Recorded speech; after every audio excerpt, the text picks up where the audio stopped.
One way to lose your soul. What did Jesus mean when he asked his disciples what it would profit a man to gain the whole world and forfeit his soul? To get a better understanding of what Jesus meant, let us turn to the Gospels for better context. The exact passages can be found in the Gospels of Matthew, Mark, and Luke. Jesus begins by telling his disciples that if anyone would come after him, then let that person deny himself and take up his cross and follow him. Now, what does Jesus mean by taking up your cross?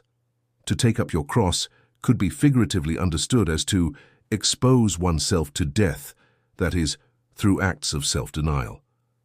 This is the denial of one's own interests and needs, through acts of self-sacrifice and selflessness.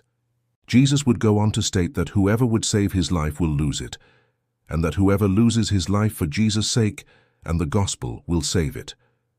Here, the person who attempts to save his life is the one who refuses to deny himself.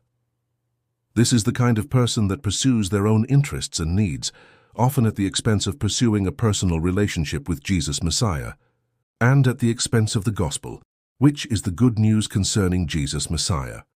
This is the person who indulges, whose pursuit of their own interests and needs selfishly comes before anything else. This is the natural man, and we all can honestly relate. We are all like this many times. On the other hand, the person who loses his life is one who takes up his cross.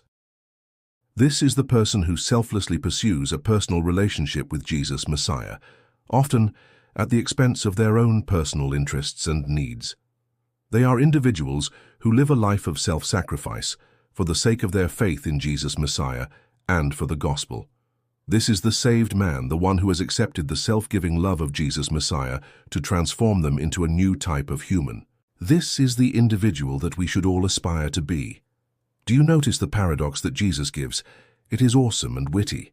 The person who pursues their own interests and needs at the expense of pursuing a personal relationship with Jesus Messiah might often look to the world and to themselves as saving their own life.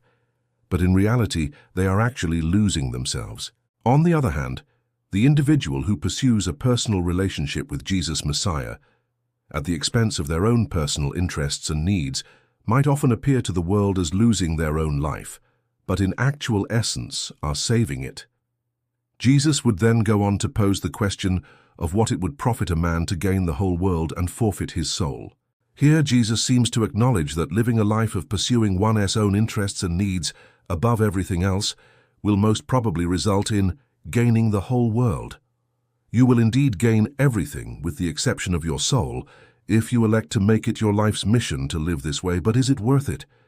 Is gaining everything worth the loss of your life?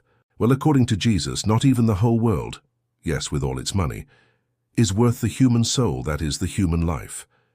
And he came that we may have life and have it to the full. Finally, Jesus asks what it is that a man can give in return for his soul. According to Jesus, there is nothing in this world that is worth equivalent to the human soul. Not all the money, all the interests, or all the needs that you may have are worth losing yourself over. Make it your life's mission to gain the whole world, and you will lose yourself. Make it your daily mission to seek Jesus Messiah, and you will find life.